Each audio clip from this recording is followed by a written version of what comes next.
Hi hello வணக்கம் and welcome to ஸ்கைபிக்ஸ் Tamil. அதாவது நம்ம ஜெயம் ரவியோட அண்ணன் மோகன்ராஜா அவர்கள் பாத்தீங்க அப்படின்னா இப்போ தம்பியை கை விட்டுட்டாரு. ஏன்னா ஆரம்ப காலகட்டத்துல அவர் அண்ணனுக்கு பாத்தீங்க அப்படின்னா நிறைய படங்கள் வந்து வெற்றி படங்களா தான் அமைஞ்சது.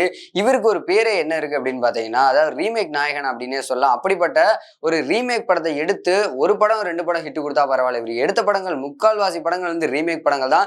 எல்லாமே சூப்பர் டூப்பர் ஹிட் வேற. அதுவும் தன்னோட தம்பிக்கு ஆரம்ப காலகட்டத்தில் ரொம்பவே ஹெல்ப்ஃபுல்லா இருந்தவர் நம்ம மோகன்ராஜா அவர்கள் தான். அப்படிப்பட்ட இவர் பாத்தீங்க அப்படின்னா தனி ஒருவன் அப்படிங்கிற மிகப்பெரிய ஒரு பிளாக் பஸ்டர் படத்தை எடுத்து, அது மட்டும் இல்லாம நம்ம ஜெயம் ரவிக்கு அது வந்து மிகப்பெரிய ஒரு டர்னிங் பாயிண்டாவும் இருந்துச்சு லைஃப்ல.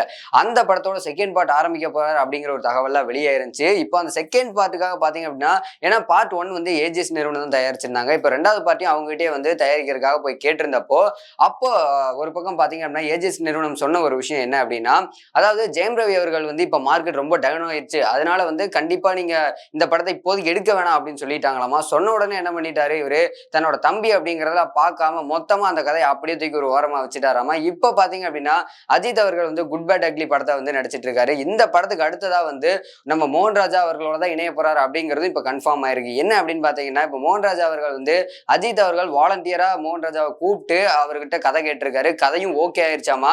அஜித்துக்கும் இந்த கதை ரொம்பவே பிடிச்சு போச்சு. இதனாலேயே பாத்தீங்க அப்படின்னா இப்போ தன்னோட தம்பியை வந்து ஒரு பக்கம் விட்டுட்டு இப்போ அஜித் அவர்கள்ட்ட போய் தஞ்சம் அடைஞ்சிருக்காரு நம்ம மோகன்ராஜா அவர்கள்.